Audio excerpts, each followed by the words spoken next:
So hey guys, welcome back to another breakdown video. और आज इस सीरीज को हम कवर करने वाले हैं। हाँ जी, लास्ट 3 वीक से मैंने इसके कोई भी वीडियोस को कवर नहीं किया है, तो अब कल सैटरडे है, इसका लेटेस्ट एपिसोड आने वाला है। सो इसीलिए जो लास्ट के 3 वीक के एपिसोड जिन्हें कि मैंने कवर नहीं किया था because of my health issues, तो आज मैं वो तीनों एपिसोड को एक ही वीडियो में कवर करने वाली हूँ। बारिश का वैसे ही मौसम है, गला वाला थोड़ा खराब है, तो मैनेज कर लेना। तो चलो फिर वीडियो को शुरू करते हैं। और उससे पहले गाइस, जो लोग भी अब तक मेरे इस ब्रेकडाउन वीडियो के इंतजार में है, भाई लिटरली हर वीडियो में कमेंट करते हैं, तो यार दिल से तुम लोगों को थैंक यू सो मच। मतलब इतने दिन बाद में अगर तुम इंतजार कर रहे हो तो मतलब यार तुम जेन्युइन व्यूअर्स हो, और जितने भी लोग देख रहे हैं यार वो सभी मेरे जेन्युइन व्यूअर्स हैं। और ऐसी चीजें कम ही देखने को मिलती है, so thank you so much. चलो फिर वीडियो को शुरू करते हैं और बाकी बात है वीडियो के एंड में कर लेंगे। सो गाइस, कहानी एग्जैक्टली वहीं से शुरू होती है जहाँ पे खत्म हुई थी, जहाँ पे वान को बचाने के लिए हार्ली उसके पास पहुंच जाता है। और अब ये लोग प्लानिंग करते हैं कि भाई आखिर यहाँ से निकला जाए तो कैसे निकला जाए, स्पेशली वो जो सील उसके ऊपर लगाया गया है उसे कैसे तोड़ा जाए। तो बस ये लोग प्लानिंग कर लेते हैं। और यहाँ उनके प्लान में ना सीनियर सिस्टर फंस जाती है। अब तभी यहाँ पे हम देख पाते हैं कि जैसे सीनियर सिस्टर वान से मिलने पहुंच आती है ना, तो तभी उसकी आवाज आती है और वो कहने लगती है, एक बात बताइए, अगर मास्टर आज जिंदा होते तो वो क्या सोचते आपके इस डिसीजन के बारे में। जस्ट पे यहाँ पे उसकी सीनियर सिस्टर अपना मुद्दा रखने लगती है कि यार हमारे लिए यही अपॉर्चुनिटी है और फ्लोइंग माइंड सेक्टर को ज्वाइन करने का इससे बेहतरीन चांस हमें कभी नहीं मिलने वाला। जिसमें वान कहती है कि तो इसका मतलब ये है कि उसके लिए आप मुझे सेक्रीफाइस कर रही हैं। जिसपे वो कहने लगती है कि ऐसा मत कहो, तुम भी जानती हो कि एल्डर वही तुम्हारे बारे में कितना ज्यादा सोचते हैं, वो कितना अच्छे इंसान है। जिसमें वो कहने लगती है कि अगर आपको वो इतनी ज्यादा अच्छे लगते हैं तो क्यों ना आप खुद इससे शादी कर लो। जिसपे वो भड़क जाती है और इसी दौरान हार्ली और वान को मौका मिल जाता है और यहाँ पे हार्ली आ जाता है, लेकिन यहाँ उसके स्वॉर्ड अटैक को वो बहुत इजीली काउंटर कर लेती है। अब यहाँ पे हार्ली को देखकर वो पूछते हैं कि आखिर ये इंसान कौन है। जिसपे हार्ली बताता है कि एक वेंडरिंग कल्टीवेटर हूँ जो कि यहाँ से गुजर रहा था। जिसपे वो कहने लगती है कि बेहतर यही होगा कि हमारे मार्क्ड मून सेक्ट के इंटरनल मैटर्स पे दखल अंदाजी मत दो, फेलो दाओइस्ट जहाँ से आए हो चले जाओ। रही बात वान तुम्हारी, मैं बस इतना कहूंगी कि मुझे मजबूर मत करो, वरना मैं उस हार्ट रिस्ट्रेन टेक्निक को एक्टिवेट कर दूंगी। जिसपे वो कहती है कि मैं जानती हूँ कि अगर आपने ऐसा कुछ यूज किया भी होगा तो आप मुझे यहाँ पे मार नहीं सकती, और अगर आप मेरे खिलाफ कुछ करने का सोचे तो बाहर आप लोगों को क्या जवाब दोगी। बेहतर यही होगा कि चुपचाप मुझे यहाँ से जाने दो। अब यहाँ पे इसकी सीनियर सिस्टर को गुस्सा आ जाता है। वो अपनी पावर को रिलीज करते साथ ही इस जगह को पूरी तरीके से डिस्ट्रॉय कर देती है और फिर अपने ये नियांग आइस फायर स्वॉर्ड को इनके सामने बाहर निकाल लेती है। दोनों हाथ में 2 स्वॉर्ड थी और यहाँ हार्ली और वान दोनों एक दूसरे के आमने सामने थे। फिर क्या यहाँ पर इन तीनों की जो फाइट है ये शुरू हो जाती है, जहाँ हार्ली और वान के ऊपर ये दे दनादन हमले पे हमला करती है। दोनों यहाँ पर डिफेंस में लग जाते हैं, लेकिन वो एक बार भी काउंटर अटैक करने का मौका नहीं देती। इवन के एक पल के लिए हार्ली शॉक्ड हो जाता है और कहने लगता है कि क्या ये वाकई में सीरियस है, ये इस हद तक बैटल कैसे कर सकती है, वो भी तुम्हारे अगेंस्ट। अब दोनों यहाँ पर समझदारी से अपने टैक्टिक्स का यूज करते हैं, जिसके चलते यहाँ पे हार्ली अपने आर्टिफैक्ट के जरिए से उसे यहाँ पे ट्रैप कर लेता है। तभी यहाँ पर वान के ऊपर जैसे ही वो टेलिस्मान का यूज करने वाली थी, वान भी यहाँ उसी पर स्लिंग स्पाइक का यूज करते हुए उसके हाथ को ही फ्रीज कर देती है। अब यहाँ पे इस दौरान हार्ली के बिछाए गए जो फॉर्मेशन थे उसमें वो ट्रैप हो चुकी थी, तो यहाँ से निकलने के लिए वो अजोर स्टेटस मिरर का भी यूज करती है, जिसे देखते साथ ही हार्ली भी इसे रिकॉग्नाइज कर लेता है। लेकिन तभी हार्ली यहाँ पर अपने गोल्डन बीटल्स का यूज कर देता है, जिसके चलते वान को मौका मिल जाता है और वो यहाँ पर अपनी एक डिवाइन एबिलिटी का यूज करती है। इस अटैक को देखकर वो कहने लगती है कि क्या तुम सच में मुझे मारना चाहती हो। जिस वो कहने लगती है कि अगर सच में आप मरना नहीं चाहती तो चुपचाप मुझे यहाँ से जाने दो, लेकिन वो यहाँ पे नहीं मानती। इस दौरान हार्ली उसके ऊपर एक मल्टीपल स्लैश अटैक कर देता है, जिसके चलते उसे यहाँ पर रोकने में काफी ज्यादा मुश्किलें आने लगती है। वहीं दूसरी तरफ वान तो ऑलरेडी रेडी थी उसके ऊपर हमला करने के लिए, लेकिन तब तक यहाँ पे हम देख पाते हैं कि जो सीनियर सिस्टर थी ना, वो यहाँ पर अपनी ब्लड डेविल स्वॉर्ड को बाहर निकाल लेती है और उसका एक स्लैश अटैक इन दोनों के अटैक्स को डिस्ट्रॉय कर देता है। यहाँ पे जो डिमोनिक एनर्जी का लेवल था ना, वो काफी ज्यादा इंटेंस हो चुका था। हार्ली सोच के हैरान था कि आखिर यहाँ पे चल क्या रहा है। तभी यहाँ अपनी सीनियर सिस्टर को इस डेविल स्वॉर्ड का यूज करते हुआ देखकर वो उसे रोकने की कोशिश करती है और कहती है कि ये आपकी पूरी लाइफ एसेंस को अब्सॉर्ब कर लेगा, प्लीज रुक जाओ। लेकिन वो यहाँ पे कहने लगती है कि बकवास बंद करो, मुझे मेरे सेक्ट को ऊंचाइयों तक ले जाना है। जिसके बाद वो आते साथ ही सबसे पहले हार्ली के ऊपर हमला कर देती है, क्योंकि हार्ली इसके बीच में आ रहा था। तो यहाँ उसे ऐसा करता हुआ देख करना जो वान थी वो उसे कहने लगती है कि प्लीज थोड़ी देर और झेल लो, मैं इसको वापस एक्टिवेट करने वाली हूँ। इस दौरान हार्ली के ऊपर वो काफी सारे स्लैश अटैक करती है, लेकिन हार्ली हर एक चीज से बच जाता है और जिसके बाद दोनों यहाँ पर अपनी जायंट स्वॉर्ड मैनिफेस्टेशन का यूज करते हुए एक दूसरे के ऊपर हमला करते हैं। और कहीं ना कहीं हार्ली के ऊपर ये अपना डोमिनेंस साबित कर रही थी, जिसके चलते वान का ध्यान उसके ऊपर जाता है। लेकिन हार्ली कहने लगता है कि मैं ठीक हूँ, तुम अपने काम पे फोकस करो। हार्ली यहाँ पर अपने गोल्डन बीटल्स का भी यूज करता है और तभी से पता चलता है कि ये जो डेविलिश की है इसे कैसे सप्रेस करना है। वो यहाँ पर अपनी लाइटनिंग स्ट्राइक के जरिए से उसके ऊपर हमला करता है, जिसके चलते जो डेविलिश एनर्जी थी वो सप्रेस हो चुकी थी। अब तभी वान भी अपनी डिवाइन एबिलिटी का यूज करके उसे यहाँ पे ट्रैप कर लेती है, जिसके चलते अब यहाँ पे हार्ली भी उसके ऊपर अपना सप्रेशन फोर्स डालने लगता है और यहाँ पे दोनों मिलकर इसे चारों ओर से कॉर्नर कर देते हैं। यहाँ पे तभी वो अपने तिलिस्मान का यूज करते हुए यहाँ से भागने की कोशिश करती है, लेकिन तभी सिल्वर मून आते साथ ही उस नेट के जरिए से उसे ट्रैप कर लेती है और कहती है कि मेरे रहते तुम यहाँ से कहीं नहीं भाग सकती। इसके बाद ये लोग फाइनली इसे ट्रैप कर देते हैं और तभी एक आखिरी बार यहाँ पे उसकी सीनियर सिस्टर जो वान है उसके माइंड को वॉश करने की कोशिश करती है और कहने लगती है कि प्लीज हमारी बात मानो, हमें अपने सेक्ट को रिवाइव करना है, इसके लिए ये कदम उठाना जरूरी है। क्या तुम सच में मास्टर की सारी कोशिशों को ऐसे बर्बाद होने दोगी? जिस पे वो कहने लगती है कि जो आज मास्टर मून सेक्ट बन चुका है ना, ये कभी भी वो मास्टर मून सेक्ट तो रहा ही नहीं जिसे कि मास्टर देखना चाहते थे। अब यहाँ पे जब उसकी बातें सुनती है ना कहीं सीनियर सिस्टर को खुद के ऊपर थोड़ा रिग्रेट होता है। वो कहने लगती है कि क्या ये वाकई में मेरा कोई गलत फैसला है? जिस पे वो कहने लगती है कि अगर वो यहाँ पे खुद आया ना तो भी मैं उससे कभी शादी नहीं करने वाली, मेरा फैसला यही रहेगा जो पहले था, मैं शादी नहीं करना चाहती। अब उसकी बातें सुनकर उसकी सीनियर सिस्टर कहने लगती है कि ठीक है फिर अगर ऐसी बात है तो ऐसा ही सही, आज से तुम आजाद हो और मास्क मून सेक्ट का और तुमसे कोई लेना देना नहीं। ये कहते हुए वो अनकॉन्शियस हो जाती है। तभी यहाँ पे वान की हालत भी खराब हो जाती है, लेकिन हार्ली उसे अपनी बाहों में ले लेता है और फिर उसे मैरिया रियर स्प्लिट मिल्क भी देता है। लेकिन वान मना कर देती है और कहती है कि इसे बचा के रखो, किसी और दिन काम आएगा, फिलहाल मैं ठीक हूँ। अब तभी वो उस स्वॉर्ड को जैसे ही टच करने जाती है तो उसकी डेविलिश ऑरा इतनी ज्यादा खतरनाक थी कि दोनों में से भी कोई इसे टच नहीं करना चाहता था। और कहीं ना कहीं आज जो वो बन चुकी है ना वो इस ऑरा के चलते ही हुआ था। अब तभी यहाँ पे जो टोकन था ना उसे निकालते साथ ही वान उसे क्रश कर देती है, जिसके चलते जो रिस्ट्रिक्शन उसके ऊपर लगाया गया था उससे वो आजाद हो चुकी थी। अब तभी यहाँ पर हार्ली को एक मिस्टीरियस चीज मिलती है जिसका एक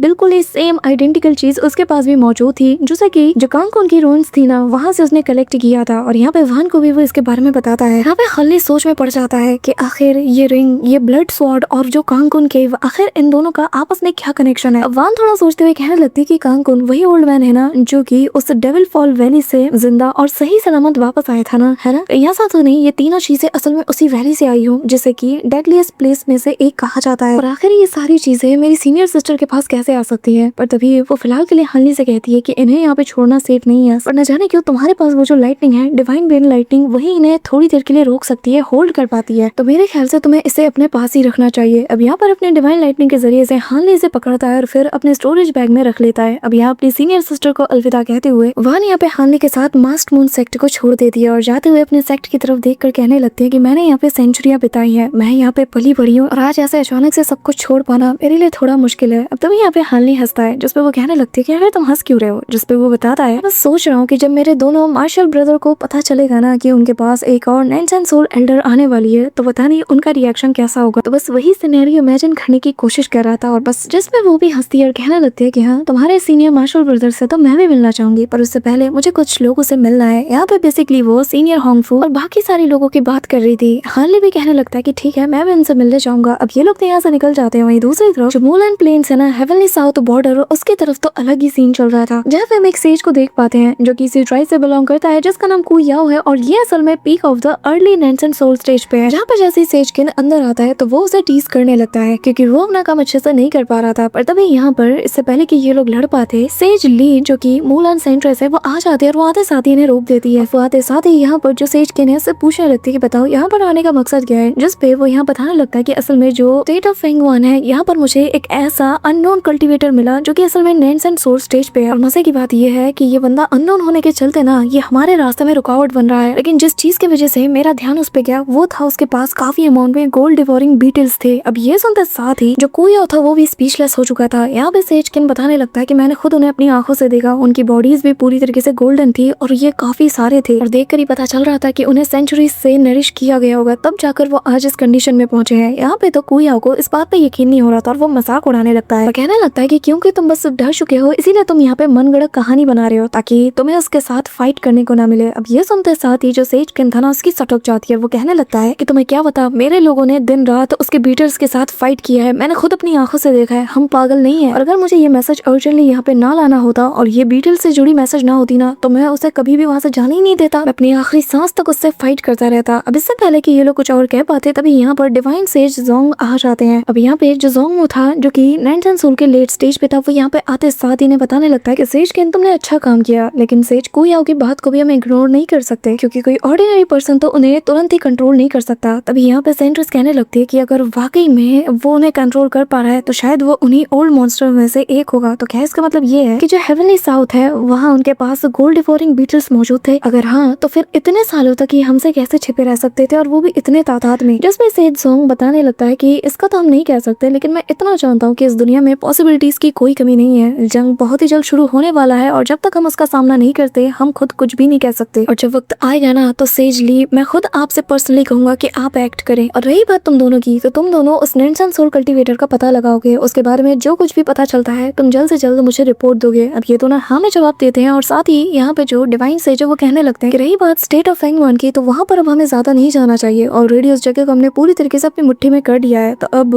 जो बचा कुचा इलाका है दुश्मनों का, वहाँ पर हमें ज्यादा दिमाग नहीं लगाना चाहिए। वैसे भी हमने उनके मोरल को पूरी तरीके से डिस्ट्रॉय कर दिया है। अब मैं देखना चाहता हूँ कि लीडर वे आखिर क्या करता है ऐसी सिचुएशन में। दूसरी तरफ सीन शिफ्ट होता है और यहाँ पे हमें दिखाया जाता है कि जो ग्रेटर लाइट एक्सटिंग्विश फॉर्मेशन है उसे एक्टिवेट कर दिया जाता है। यहाँ पे जो वाइस लीडर थे ना अलायंस के, उन्हें यहाँ पे खबर मिलती है कि कैसे मूलान रेस लगातार इनके ऊपर चढ़ाई करता हुआ जा रहा है और यहाँ पर उसके रास्ते में जो भी सेक्ट आते हैं ना इनके अलायंस के, उनको वो कुचल देता है। साथ ही उसे स्टेट ऑफ फेंगवन के बारे में भी पता चलता है, पर तभी वो एल्डर बू यूनहे को एक मैसेज लिखता है और कहने लगता है कि जल्द से जल्द ये ऑर्डर उन तक पहुंचा दो। उन्हें बताना कि जो साउथ वेस्ट का पास है, अगर वो एक बार दुश्मनों के हाथों लग गया ना तो बहुत मुश्किल हो जाएगी और सबसे पहले अगर चपेट में कोई आएगा तो वो येलो ड्रैगन माउंटेन्स है, उसे 5 दिन के अंदर अंदर यहाँ पहुंचना होगा ताकि स्काई ट्रेस वैली को वो गार्ड कर सके। अब जबकि स्टेट ऑफ फेंगवन पूरी तरीके से फॉल हो चुका है, तो इसका मतलब सारा का सारा अब अटैक सीधा स्टेट ऑफ बेलियांग के ऊपर होगा, जिसका मतलब उन्हें तो और ज्यादा चौकन्ना रहना होगा। अब यहाँ पे वो सारी चीजें बता देता है कि आगे क्या करना है क्या नहीं। तभी वो कहने लगता है कि काफी सारे अलायंस लीडर ना लीडर वे के बारे में पूछ रहे हैं कि आखिर वो कब वापस आएंगे, जिस पे वो बताने लगता है कि जो अलायंस लीडर है वो अपना काम बखूबी तरीके से अंजाम दे रहे हैं। वो काम जो सिर्फ वही कर सकते हैं उसे करने में वो व्यस्त है। हमारा जो काम है हमें उसे करना चाहिए। सारे लोगों को खबर पहुंचा दो, 1 घंटे के अंदर मुझे इनके साथ अर्जेंट मीटिंग करनी है। अब तभी यहाँ पे वो तो चला जाता है, लेकिन यहाँ वो मन में कहने लगता है कि ओल्ड फ्रेंड आखिर तुम कब वापस आओगे, क्योंकि यहाँ पर माहौल बिगड़ता जा रहा है लेकिन लोगों को आइडिया ही नहीं कि जो तुम कर रहे हो ना वो सबसे ज्यादा इंपॉर्टेंट है। अब तभी हम यहाँ पे वान और हानली को देखते हैं जो कि यहाँ पे ट्रैवल करते हुए एक दूसरे के साथ अपने कंपनी को एंजॉय कर रहे थे। लेकिन रास्ते में जिस वैली से ये गुजर रहे थे ना, यहाँ पर काफी सारे जो मूलान के सोल्जर्स थे उनकी डेड बॉडीज पड़ी हुई थी। ये देखकर वान खुद भी सरप्राइज थे कि आखिर इतनी सारी बॉडीज क्यों पड़ी हैं। जब यहाँ क्लोज से देखते हैं तो ये सारे के सारे मॉडल्स निकलते हैं जिनको कि किसी ने निपटा दिया है। तभी यहाँ हानली को रियलाइज होता है कि ये तो वही कारवा है जो कि मूलान की तरफ से चला था और यहाँ इनकी आज ये हालत कैसे हो गई है। जाते वक्त तो ये सभी लोग सही सलामत थे। यहाँ पे हानली को समझ नहीं आ रहा था कि आखिर मॉडल्स को कौन टारगेट कर सकता है, क्योंकि कल्टीवेटर्स की फाइट में इनका कोई काम नहीं है। तभी यहाँ जो वान थी उसे एक बच्चे की चिल्लाने की आवाज आती है जो कि मलबे के नीचे ऑलमोस्ट अपनी माँ के सहारे से जिंदा था और वान यहाँ पे उस बच्चे को गोद में उठाती है। उसे देखकर बहुत दया आती है इस पे, लेकिन हानली यहाँ पर देख लेता है कि आखिर यहाँ से दूर डीप डाउन एरिया में क्या चल रहा है। बेसिकली यहाँ पर मॉडल्स की सोल को रिफाइन करके लोग अपने फायदे में यूज कर रहे थे। बस फिर क्या हानली इन्हें निपटाने के लिए यहाँ से निकल पड़ता है। अब यहाँ पे जैसे एक नैनसन सोल कल्टीवेटर की और ये लोग फील करते हैं ना, उल्टे पैर दौड़ने लगते हैं, लेकिन हानली पकड़ता है और इन्हें उसी बेरहमी के साथ तड़पा के निपटा देता है जैसा कि उन मॉडल्स के साथ हुआ होगा। तभी उनमें से एक बंदे को पकड़कर वो सारी बात उगलवा लेता है जो कि कहने लगता है कि मॉडल्स तो बस यूज करने के लिए होते हैं, आखिर तुम्हें इनकी इतनी परवाह क्यों है। जिसमें हानली कहने लगता है कि आखिर तुम लोग हो कौन। तभी यहाँ पे हानली इन लोगों से जैसे ये सवाल करता है ना कि आखिर तुम लोग हो कौन, इससे पहले कि ये बंदा कुछ बोल पाए तभी यहाँ पे वो खुद को ही ना यहाँ पे सेल्फ डिस्ट्रक्ट कर लेता है, जो देखकर हानली खुद भी शॉक्ड था। यहाँ पे सिल्वर मून खुद भी हैरान थे कि आखिर इनके पीछे किसका हाथ होगा जिन्होंने की सोल सर्च को भी पूरी तरीके से ब्लॉक करके रखा है। एक ऐसा रिस्ट्रिक्शन कि अगर कोई करने चाहे तो ये लोग खुद की बॉडी को सेल्फ डिस्ट्रक्ट कर लें। अब यहाँ पे वांग होंगफू और बाकी सबसे मिलने के लिए वहाँ पहुंच चुकी थी। तभी यहाँ उस बच्चे को वो उसके गोद में देते हुए कहने लगती है कि असल में जिस विलेज के पास से हम गुजर रहे थे वहाँ पर हमें ये बच्चा मिला था, और अफसोस की बात है इस बच्चे के अलावा वहाँ पर कोई भी नहीं बचा। अब यहाँ पे ये लोग इसकी जिम्मेदारी संभाल लेते हैं, यानी कि इस बच्चे की। इस दौरान हानली बताने लगता है कि मैं इन लोगों से मिल चुका हूँ, ये लोग असल में मूलान से बिलोंग करते हैं और ये उनके मर्चेंट कारवाज हैं। जिसमें यहाँ पे सीनियर होंगफू बताने लगती है कि ये कोई पहली बार नहीं हो रहा है, इससे पहले भी मॉडल्स को टारगेट किया गया है। पहले ये जगह बहुत ही ज्यादा शांति हुआ करती थी, लेकिन हेवनली साउथ की ओर आजकल आए दिन ऐसे मॉडल्स के ऊपर हमले होते हैं। तभी यहाँ पे जो वान है वो कहने लगती है कि कहीं इस सब के पीछे असल में मूलान का हाथ तो नहीं, पर आखिर वो अपने लोगों पे हमला क्यों करेंगे। तभी यहाँ पे सीनियर बताने लगती है कि इवन की जो डेविल दाव सेक्ट और जो घोस्ट सेक्ट है ना,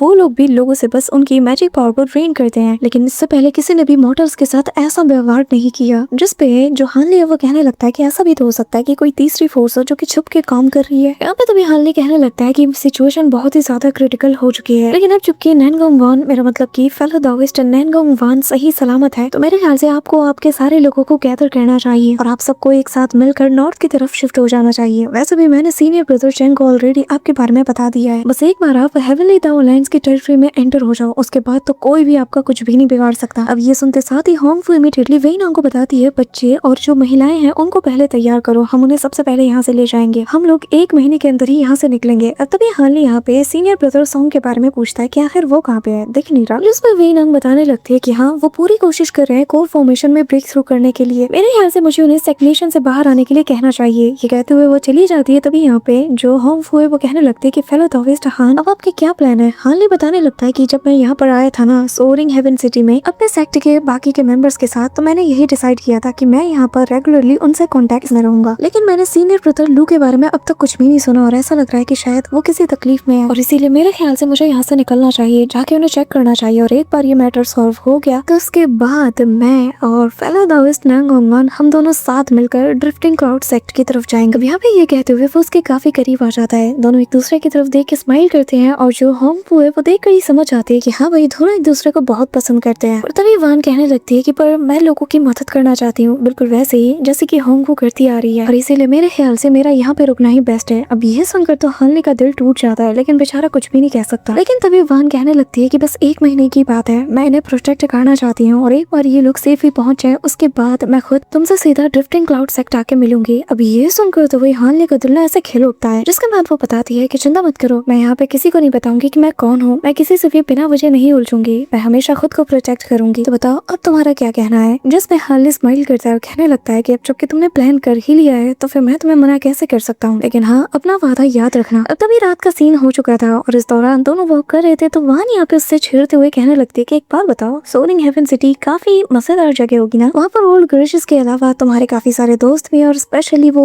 कॉन्क्यूबाइंस भी होंगी, है ना? ये सुनकर हानली इसकी तरफ देखने लगता है, जिसपे वो कहती है कि देख क्या रहे हो, बहुत ही ज्यादा खूबसूरत होंगी, है ना? मेरा भी मन कर रहा है उनसे मिलने का। अब यहाँ पे हानली थोड़ा सा पैनिक कर जाता है और कहने लगता है कि असल में वो जो कॉन्क्यूबाइंस है ना वो वैसी नहीं है जैसे तुम सोच रहे हो। असल में जब मैं लेंस एंड सोल में ब्रेक थ्रू करने वाला था तो इस दौरान ड्रिफ्टिंग क्लाउड सेक्ट के अंदर मैंने अपनी आइडेंटिटी छुपा के रखी और इस दौरान उसने मेरी बहुत मदद की और बस मैं उसके फेवर को ऐसे ही उतारना चाहता था। वो तो एक फ्री स्पिरिट है, वो जहाँ चाहे वहाँ जा सकती है, वो काफी ज्यादा टैलेंटेड भी है और मुझे उम्मीद है कि वो तुम्हारी डिसाइपल बनेगी ना तो उसे काफी कुछ सीखने को मिलेगा। अब ये सुनकर वान यहाँ पे समझ आती है कि नहीं इनके बीच ऐसा वैसा कुछ सीन नहीं है। तभी यहाँ पे हनली कहता है कि मुझे ब्रदर ली की मदद के लिए जाना तो होगा, लेकिन रही बात लिंग होगी तो आखिर वो क्या कहना चाहता है ये मैं उस पर छोड़ता हूँ, देखते हैं कि आखिर उसके पास क्या आइडिया है। यहाँ पे तभी वो हनली से कहती है कि सोरिंग हेवन सिटी में जाना बहुत ज्यादा खतरनाक है क्योंकि तुमने मास्ट मून सेक्ट समेत बाकी के सेक्ट को भी ऑफेंड किया है, जिसमें वो कहने लगता है कि यहाँ पर सिर्फ कुछ ही गिने चुने लोग हैं जो कि मुझे एस्केप करने से रोक सकते हैं, तो चिंता मत करो, मैं जहाँ भी जाऊँ मैं सेफ रहूंगा, इवन की वेव हुई या खुद भी क्यों ना आ जाए। अब तभी ये कहते हुए जैसे वो वान की तरफ देखता है वो थोड़ा सा झिझकता है। अब तभी वो कहने लगती है कि क्या हुआ, और वान जिस क्यूटनेस के साथ उसे देख रही थी ना यहाँ पे हनली ब्लश करने लगता है, तो वो बार बार उससे पूछती है कि बताओ क्या हो गया, अगर वो आ गया तो हनली उससे कहने लगता है कि अगर वो भी आ गया तो उसे भी 2 बार सोचना पड़ेगा कि उसने किससे पंगा लिया है। जो सुनकर वान अपने पास से एक रुमाल जैसी चीज को बाहर निकालती है और कहने लगती है कि असल में ये मैं तुम्हें देना चाहती हूँ। अब यहाँ पे हनली थोड़ा सा झिझकता है, वो 1 नंबर का बेवकूफ इसे एक्सेप्ट करने की बजाय उससे सवाल करता है कि आखिर ये मुझे क्यों दे रही हो, जिस पे वान उसे बताने लगती है कि आखिर उसे ये चीज कहाँ से मिली है। तभी हनली को रियलाइज होता है कि यार मैं कितना स्टूपिड हूँ, मैंने ये क्या सवाल कर लिया यार, मुझे तो इससे रख लेना चाहिए था। वान बताने लगती है कि अगर तुम कभी खतरे में पड़ो ना तो ये उड़ते हुए तुम्हें बचाने के लिए आ जाएगा, अगर तुम्हारा स्पिरिचुअल सेंस इसमें डाल दो तो, अगर तुम इसे अच्छे से रिफाइन कर लो ना और अपना स्पिरिचुअल सेंस डाल दो तो तुम्हारे खतरे में ये तुम्हारे एक ख्याल से ही तुम्हें बचाने के लिए किसी भी कोने से आ जाएगा। तभी वो अपने पास से एक ऑर्नामेंट को भी बाहर निकालती है जो कि एक फायर रिपेलिंग ऑर्नामेंट था और इसे भी देती है और बताती है कि ये भी एक पर्सनल टोकन है जैसे कि मैं हमेशा अपने साथ कैरी करती हूँ, और बताती है कि आज तक मैंने जितने लोगों की मदद की स्पेशली उन रफ कल्टीवेटर्स जो कि मेरे लिए काम करते हैं, तो अगर तुम उन्हें ये ऑर्नामेंट दिखाओगे ना तो वो तुम्हारी मदद जरूर करेंगे, इवन कि तुम जो कहोगे वो तुम्हारे ऑर्डर्स को भी फॉलो करेंगे। जिस पे वो ऑर्नामेंट को रख लेता है और जैसे ही उस रुमाल को अपने पास लेने लगता है तभी यहाँ फान अपना हाथ पीछे कर लेती है और कहने लगती है कि वैसे मैं एक बात क्लियर करना चाहती हूँ कि ये बस मैं तुम्हें यूज करने के लिए दे रही हूँ, जब तुम्हारा काम हो जाए तो तुम खुद आके मुझे यहाँ पे ये लौटाओगे, समझे? जिसमें वो स्माइल करता है और कहने लगता है कि हाँ बिल्कुल ये डील रही। ये कहते साथ ही वो उसे अपने पास रख लेता है और तभी उसे वही व्हाइट जेड बोतल देते हुए कहने लगता है कि तुम इसे अपने पास रखो, तुम्हारी पुरानी इंजरीज अभी भी हील नहीं हुई मैं जानता हूँ। जिस पे वान लेने से मना कर देती है, लेकिन तभी हनली उसके हाथ को पकड़ के उसे अपनी तरफ पुल करता है और उसकी आंखों में देखते हुए कहने लगता है कि इसे अपने पास रखो। अब यहाँ पे वान की बोलती बंद हो जाती है, यार जाहिर है कोई लड़का तुम्हारे साथ ऐसा करे तुम क्या बोलोगे, स्पेशली वो पर्सन जो तुम्हें पसंद हो। तभी यहाँ पे वान उससे कहने लगती है कि ठीक है अब शायद तुम्हें जाना चाहिए। अब यहाँ पे वो बहुत ज्यादा शर्मा रही थी, तभी यहाँ दोनों एक दूसरे को हक करने वाले थे लेकिन वान कुछ ज्यादा ही शर्मा जाती है तो वो पीछे हट जाती है और इशारे से उससे कहने लगती है कि देख क्या रहे हो, जाओ जाओ तुम्हें देर हो रही है। अब तभी हनली वहीं पे खड़ा होकर बस उसे देखे जा रहा था, जिसके बाद वो स्माइल करते हुए जाने लगता है पर फिर मुड़ के वापस से उसे देखने लगता है, जिस पे वान कहने लगते हैं कि देख क्या रहे हो, जाओ। ये सुनकर हनली स्माइल करते हुए यहाँ से चला जाता है। अब ये लोग तो स्माइल करते हैं समझ आता है, तुम क्यों स्माइल करे मुझे ये बताओ, तुम तो सिंगल हो, बिल्कुल मेरी तरह। अब यहाँ पे आधे महीने से ज्यादा का वक्त बीत चुका था, यानी कि ऑलमोस्ट 15 दिन से ज्यादा हो चुके थे और हनली फाइनली उसी जगह पे पहुंच जाता है जहाँ पर उसे ब्रदर लू के होने के चांसेस सबसे ज्यादा लग रहे थे। अब तभी यहाँ पे हनली सीधा पहुंच जाता है, अपने टोकन को दिखाते हुए कहने लगता है कि मैं हनली हूँ ड्रिफ्टिंग क्लाउड सेक्टर का ग्रैंड एल्डर, और मेरा सीनियर ब्रदर लूलू इस वक्त सिटी के अंदर है और मैं उसे लेने आया हूँ। यहाँ पे जैसे इसका नाम सुनते हैं ना तो ये लोग समझ जाते हैं कि ये हेवनली अलायंस से बिलोंग करता है जिसका नाम सीनियर हानली है और तभी वो लोग सभी इसे रिस्पेक्ट देते हुए अंदर की ओर ले जाते हैं। अब तभी हानली को फील होता है कि कोई इसका पीछा कर रहा था लेकिन फिर भी वो यहाँ से आगे बढ़ जाता है। अब इस दौरान वो सीधा अपने पैलेस की तरफ जाता है जहाँ पे उसकी जो कॉन्क्यूबाइन थी ना वो यहाँ पे इसका इंतजार कर रही थी और हानली को देखते साथ ही वो काफी ज्यादा सरप्राइज थी और बताने लगती है कि आपके दिए गए पिल्स और गाइडेंस की वजह से मैं ब्रेक थ्रू करने में बहुत ज्यादा सफल रही। अब तभी हानली उसे देख के बताने लगता है कि चिंता मत करो, तुम्हारे लिए मैंने बहुत ही एक्सीलेंट मास्टर को भी ढूंढा है और उसकी गाइडेंस में तुम कोर फॉर्मेशन में बहुत जल्द ब्रेक थ्रू कर जाओगी। ये सुनकर वो थोड़ी देर चुप हो जाती है। अब यहाँ पे वो सीनियर ब्रदर लू के बारे में भी उससे पूछने लगता है लेकिन वो बताती है कि उनकी तरफ से तो कोई खबर नहीं मिली। लेकिन फिर 9 नेशन यूनियन की तरफ से एक इन्विटेशन उन्हें आया और जिसके बाद जब से वो बातचीत के लिए गए हैं तब से वापस नहीं आए। अब इससे पहले कि वो कुछ और कहने वाली थी तभी एक बंदा कहने लगता है कि क्या मैं सीनियर मुंह से मिल सकता हूँ, मुझे उनसे कुछ बात करनी है। अब तभी हानली पूछने लगता है कि आखिर ये कौन है। तो उस पर वो बताने लगते हैं कि हेवन पीक सेक्ट का एक एल्डर है, ये उसी का डिसाइपल है और जब से आप और मार्शियल एंसेस्टर लू यहाँ पे नहीं है ना तब से ये बार बार मेरा पीछा करता है, हमेशा बस अपने प्यार का इजहार करता रहता है और बस इसी बारे में मैं आपको बताना चाहती थी। अब हानली मन में ठान लेता है कि इसका तो स्वागत करना पड़ेगा, शायद इसके जरिए से इसके पीछे कोई है जो कि मुझे प्रोवोक करना चाहता है। अब तभी यहाँ पे जैसे ही दरवाजा ओपन होता है ना हानली सक्शन फोर्स से अपने पास घसीटता है। बस फिर क्या बाई शूचुन का झुंझुना बजा देता है हानली और फिर उसकी बोलती बंद हो जाती है और फिर वो चुपचाप तमीज से उसके सामने पेश आता है, अपना इंट्रोडक्शन देता है, बार बार यहाँ पे बताने लगता है कि मैं इसका डिसाइपल हूँ। लेकिन हानली उससे कहने लगता है कि तुम किसके डिसाइपल हो, मुझे इससे फर्क नहीं पड़ता, यहाँ पर किस काम के लिए आए हो वो बताओ। अब यहाँ पे ये तो पूरा मैटर ही चेंज कर देता है। इवन कि मिस मू यहाँ पर खुद को एज अ कॉन्क्यूबाइन के तौर पे इंट्रोड्यूस भी करती है उस बंदे के सामने, लेकिन फिर भी वो बात घुमाने की कोशिश करता है और जैसे ये बात घुमाने की कोशिश करता है हानली इसके ऊपर अपना सप्रेशन फोर्स डालने लगता है। अब यहाँ पे मुझे समझ नहीं आ रहा कि यार हानली इसके लिए इतना सब कुछ कर क्यों रहा है, मतलब या तो क्लियर करो कि भाई मैं तुम्हें क्यों प्रोटेक्ट कर रहा हूँ। एक तो उसने बताया कि मैं फला हूँ तुम्हारी चीज और उसके बाद तुम उसके लिए ये कर रहे हो, मतलब लड़की के दिल में भी तुम ऑलरेडी गलत फहमी डाल रहे हो। बस उसने बोल दिया मैं आपके कौन की बात में भाई जोश में आ गया। मैं बता रही हूँ देख लेना आने वाले एपिसोड में वान और ये जो मिस मू है इनके साथ मिलकर ना ये लोग खिचड़ी बनाएंगे। वेल गाइस खिचड़ी पकड़े तभी तो मजा आता है और इसी सीन के साथ आज का ये ब्रेकडाउन वीडियो यहीं पे एंड होता है और फाइनली मैंने 3 एपिसोड्स को कवर कर लिया है और कल हम इसका लेटेस्ट एपिसोड करने वाले हैं। तो यार अगर तुम वीडियो को यहाँ तक देख रहे हो, मुझे पहली बार सुन रहे हो, देख रहे हो तो मेक श्योर कि तुम वीडियो को लाइक करके चैनल को सब्सक्राइब जरूर कर रहे हो। तो मिलते हूँ मैं तुमसे नेक्स्ट ब्रेकडाउन वीडियो के साथ, तब तक के लिए बाय।